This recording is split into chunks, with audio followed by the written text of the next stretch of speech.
He left Germany late at night, telling his family he was on his way to Poland to be present for the birth of his daughter. By the next morning, there was no sign of him. No arrival, no location, no clear explanation. Then, half a year later, the case took a turn no one was prepared for. Not in a remote forest, not along a highway, but right beside the home where his family had been living the entire time. This is the case of Mateusz Kawecki, and why, years later, it still raises more questions than answers. Wo was Mateusz Kawecki? Mateusz Kawecki was 30 years old. He came from Hutków, a small village near Zamość in southeastern Poland, a quiet area where most people know one another and daily life follows familiar routines. For several years, Mateusz worked in Hanover, Germany, primarily in construction. He lived a relatively stable life there and stayed in regular contact with his family back home. According to those close to him, there were no public signs that suggested he was planning to disappear or cut ties with his loved ones. At the time, Mateusz was engaged in a long-distance relationship with his fiancée, who lived in northwestern Poland. She was pregnant, and the expected birth of their daughter was approaching quickly. That upcoming moment was the reason for his trip. The journey that never finished. On the night of March 28, 2018, Mateusz left Hanover at approximately 11:30 p.m. He told his family that he was driving toward Poland, planning to spend Easter with them before joining his fiancée for the birth. The trip was long but straightforward, roughly 400 miles. Under normal circumstances, he would have arrived the following morning. That never happened. The last confirmed contact came hours later. According to his sister, Mateusz said he was experiencing heavy traffic and delays near the border area. He sounded calm and reassured his family that he was still on his way. At around the same time, he messaged his fiancée, telling her he would be with her within a few hours. After that, communication stopped entirely. Rising concern and conflicting information as the hours passed, worry turned into fear. Phone calls went unanswered. Messages remained unread. Mateusz did not arrive at his destination. That evening, his mother contacted the police. According to family statements, officers initially discouraged filing a missing person report, suggesting it was too early and that he would likely appear on his own. Days passed. Nothing changed. By early April, Mateusz was officially reported missing in both Germany and Poland. What followed was a confusing and frustrating exchange between authorities in two countries. German police reportedly believed the matter fell under Polish jurisdiction. Polish authorities, meanwhile, stated that there was no confirmed evidence that Mateusz had entered Poland at all. Border monitoring systems, according to investigators, did not show his vehicle crossing into the country. This single claim would shape the entire early investigation. A search without direction. The lack of clarity left the family feeling abandoned by the system. With no confirmed location and no unified investigation, they took matters into their own hands. They retraced the supposed route from Germany toward Poland. They visited gas stations and roadside stops. They requested security footage where possible. They distributed posters with Mateusz's photo. They spoke publicly on television in both countries, pleading for information. Despite these efforts, no confirmed sightings emerged. Mateusz's phone complicated things further. It reportedly remained active for a short period after his disappearance, but used a German SIM card, creating technical and jurisdictional barriers. Authorities later stated that the phone never connected to a Polish network, raising further questions about his actual location during those final hours. Every development seemed to create more uncertainty. Months of silent spring turned into summer. The family waited. They searched. They asked questions. And each time they were told there was no new information. According to publicly available statements, investigators maintained that Mateusz had not crossed the border and that there was no evidence pointing to criminal involvement. For his relatives, that explanation never fully made sense, but they had no alternative answers. Then, in September 2018, everything changed. An unexpected discovery nearly 6 months after Mateusz vanished. A neighbor approached his mother with a concern. For some time, an unpleasant odor had been noticeable near the family's barn. Initially, it was assumed to be related to an animal. With permission, the neighbor decided to inspect the building more thoroughly.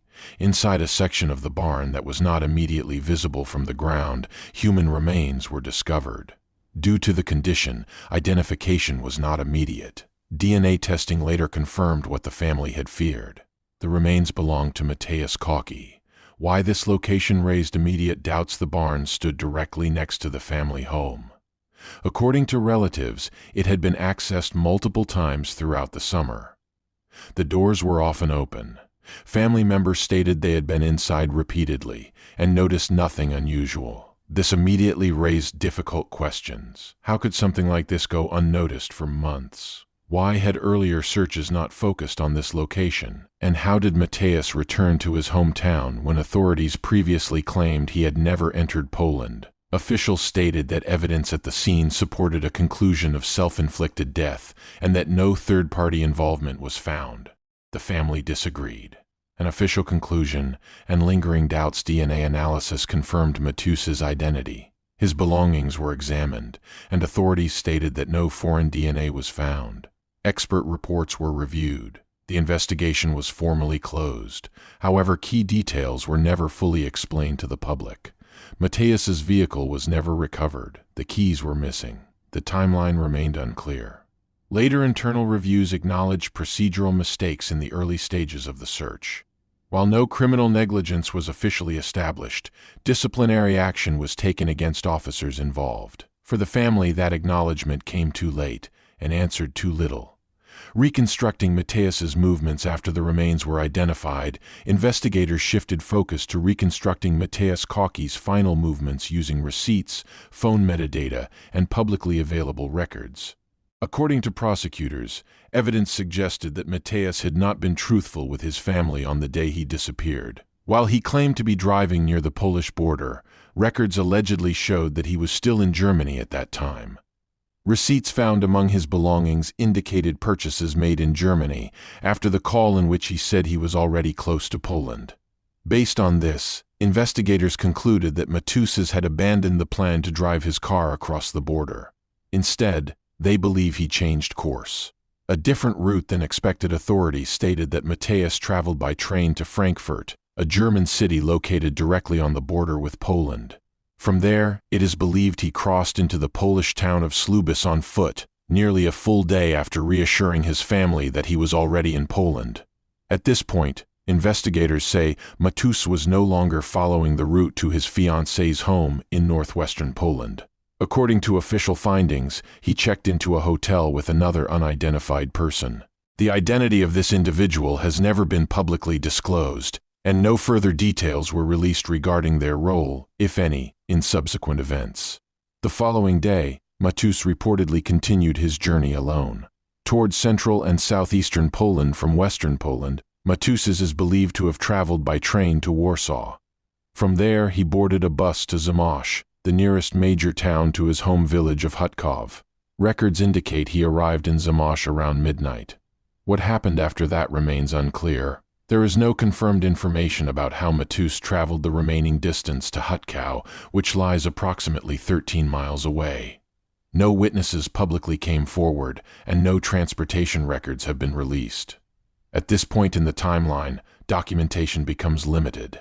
The unresolved question of the car, one of the most persistent mysteries in this case, is Mateusz's vehicle. He left Germany in a 1998 BMW 525. Despite extensive searches conducted in both Germany and Poland, the car has never been located. There is no public evidence that it was sold, abandoned, dismantled, or officially deregistered. No confirmed sightings were reported. The vehicle's keys were also never found, even though Mateusz's wallet was recovered in the barn. For the family, the missing car represents a significant gap in the official explanation. If Mateusz changed his travel plans voluntarily, where did the car go? Why has it never surfaced? Authorities have not provided public answers to these questions. The barn and the timeline. Another central point of contention is the barn itself. According to relatives, the barn was used regularly throughout the summer of 2018. Its structure allowed visibility of the upper area from the ground. The doors were often left open, and family members reported entering the building multiple times without noticing anything unusual. Officials, however, maintained that the physical evidence supported their conclusion and that earlier searches did not reveal the remains due to the layout and contents of the barn. 4 days after the official discovery, family members reportedly found an additional personal item belonging to Mateusz that had been overlooked during the initial inspection. This discovery reinforced their belief that the barn had not been thoroughly examined in earlier stages. While prosecutors acknowledged procedural shortcomings, they stated these did not change the overall conclusion. Conflicting perspectives from the perspective of law enforcement, the case was resolved through forensic analysis, expert opinions, and digital evidence. Their position remained that there was no indication of third-party involvement. From the family's perspective, the investigation raised more doubts than certainty. They questioned how Mateusz could have returned to Hutków unnoticed. They questioned how the barn could have been overlooked for months.